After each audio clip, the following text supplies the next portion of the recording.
Chapter 34, Advance Payment. In an underground basement without any windows, the burly Alger Wilson sat by a long table with various apparatuses and goatskin parchments on it. In front of him was a half-consumed candle. The dim, yellowish flames flickering made the shadows of the objects and table move like a mirage. Alger's hair was disheveled like seaweed with a deep blue color that resembled black. He wore a robe with lightning patterns embroidered on it.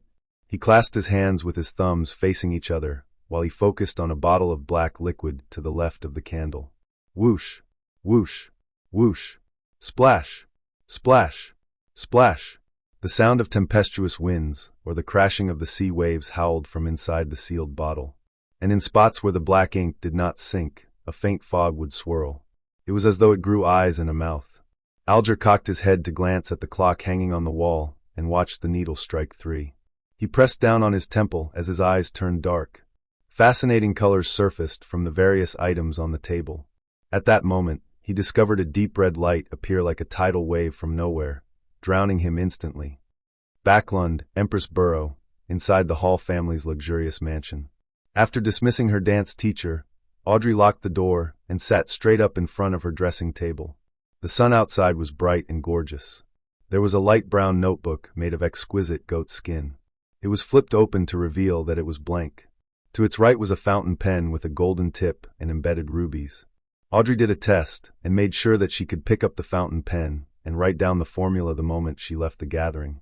"I'm so looking forward to it," she inhaled to repress her excited emotions as she looked at the mirror with puckered lips. However, she did not see it reflect herself. Instead, a dark red and illusory beam burst out from her body. Above the gray fog stood a majestic divine hall that looked like a giant's residence. Dark red colors bloomed on both sides of the bronze table. They surged upwards like a fountain before pattering down. It carved 2 blurry figures who sat in the same spots as before. Audrey, with her soft blonde hair and tall, slim build, instinctively looked towards the seat of honor. She saw the figure immersed in thick gray fog sitting back. One hand was flat, touching the table's side while the other hand was stroking his chin. "Good afternoon, Mr. Fool," Audrey shouted with a cheery voice. Following that, she turned her head and looked at the person opposite her. With the same tone, she said, "Good afternoon, Mr. Hanged Man. This lady sure is unsophisticated. Is she so sure that I'm a good person? Why isn't there any fear from her? Is she a noble lady who has been protected well?" Klein smiled and maintained his unfathomable image. "Good afternoon, Miss Justice." As he spoke, he lowered his head slightly and moved his left hand and tapped his glabella twice. What he saw changed instantly. He saw Justice and the Hanged Man emit the colors of their aura, and the surrounding gray fog and dark red stars remained the same. Nothing that seemingly did not exist or lustrous brilliances that possessed life was seen. He shifted his gaze and saw that Justice's aura perfectly matched the colors old Neil described. What was supposed to be red, purple, blue, or white were their respective colors. Furthermore, they maintained a lustrous brilliance and were of appropriate thickness. It was easy to tell that she was a vibrant young girl. The colors of her emotions are red and yellow. That's joy, zeal, and excitement. Klein made a judgment before casting his attention towards the Hanged Man. Like Justice, there was nothing special about the colors of the Hanged Man's aura. His emotions were blue mixed in with some orange. Calm, thoughtful, careful, and a little pleased. With this being his first attempt, Klein made a conclusion without much confidence. Just as he shifted his gaze away, he suddenly realized something strange. The aura of the Hanged Man's innermost layer was nearly of the same color. Klein focused his mind and took another careful look. He could faintly see that deep within the Hanged Man's ether body was a deep blue, akin to the sea. It felt like a tidal storm. His astral projection? Or should I say the surface of his astral projection? From the looks of it, he's really a beyonder, and one that's apparently stronger than old Neil. Klein analyzed as his mind was filled with questions. Not necessary. It might have to do with this being a unique environment. It's only because this is my home ground that I'm able to see these things that old Neil did not manifest. He turned his head toward Justice again and confirmed that it was a characteristic only beyonders possessed. At that moment, Alger also completed his greetings. Audrey drew a light gasp as she asked in anticipation, "Mr. Hanged Man, did you receive the box of ghost shark blood?" Alger took a look at Klein and saw him tapping his glabella as though he was considering other matters. "Thank you very much. It perfectly met my expectations. I never expected you to send it to me so quickly. The ghost shark blood is not the typical extraordinary creature, said Alger frankly. Audrey smiled humbly and said, I'm very happy to see this outcome. As she loved anything to do with mystery from a young age, she had befriended those in aristocratic circles with similar interests. They have exchanged information, books, and rare artifacts among each other. But before this, none of them had ever obtained any supernatural power to become a real beyonder. Instead, there were a few princes that hinted that they could gift her what she wanted if she became their princess consort. However, she had obtained the ghost shark blood directly from her family's vault. After all, the inventory only states 1 big bottle. Without mentioning how many milliliters or how full it had to be, she believed that pouring a little bit of it would go unnoticed. Even if there was an accident and the matter was exposed, her parents were unlikely to pursue the matter. Alger looked deeply at the fool, who was enveloped in fog, before turning his head back with a smile. According to our agreement, I will tell you the formula to the potion, spectator. Let me prepare myself. All right, begin. Audrey inhaled as she focused her full attention. Low-sequence potions are very easy to concoct. Just follow the order that I provide you. Do remember that there can be smaller quantities of the ingredients, but not more. It would cause major problems. You should have heard about news of Beyonders losing control. I believe there's no need for me to repeat it.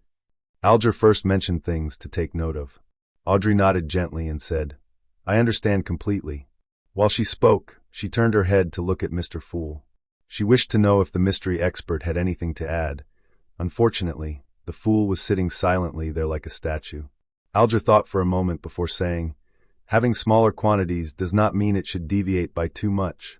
If you do not have an assistant, I suggest you spend some time familiarizing yourself with chemistry experiments. I have a family tutor for such matters, answered Audrey without feeling the burden. After Alger mentioned the furthest extent of the deviation, he recited with great fluency, spectator. Sequence 9 potion. 80 milliliters of pure water. 5 drops of autumn crocus essence. 13 grams of cow teeth peanol powder. 7 petals of elf flowers. A matured manal fish's eyeball. Add 35 milliliters of goat horned black fish blood. The final 2 items are the main ingredients. They are extraordinary creatures from the sea. You have to be careful. All right. Audrey recalled and repeated. 80 milliliters of pure water. 5 drops of autumn crocus essence. 13 grams of cow teeth. Peanol powder, reminded Alger. With his help, Audrey gradually and precisely memorized the formula's order. However, she appeared worried as she mumbled it again and again. Do you know about cogitation? When Alger saw Justice nod, he continued, I do not know how much you know about cogitation. Let me describe it once. After consuming the potion, quickly begin cogitation to control your spirituality and energy. Make sure to practice every day to truly grasp the powers of the potion. Dig out the meaning it symbolizes and even more of its mysteries. That way, you can avoid the danger of losing control to the greatest extent. And the meaning of a potion mainly lies in its name, such as spectator. Klein silently listened to the conversation and had no plans on interrupting. All he did was secretly memorize and study, but when he heard that, he suddenly had a thought.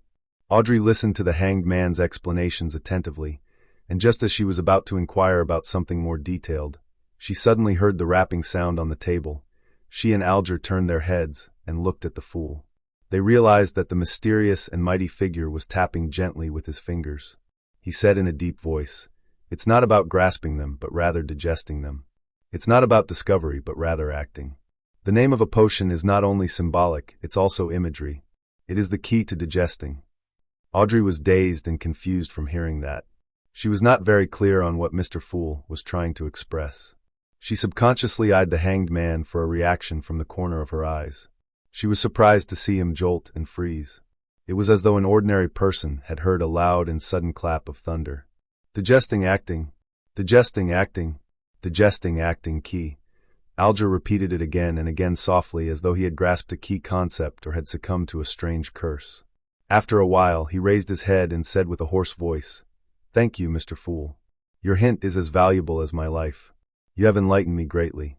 Of course, I believe I have yet to fully understand or comprehend it. Klein maintained his mysterious and unfathomable image by saying with a smile, That was an advance payment.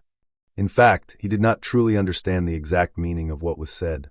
He was just certain that Emperor Roselle was more powerful than the typical Beyonder and stronger than the Hanged Man.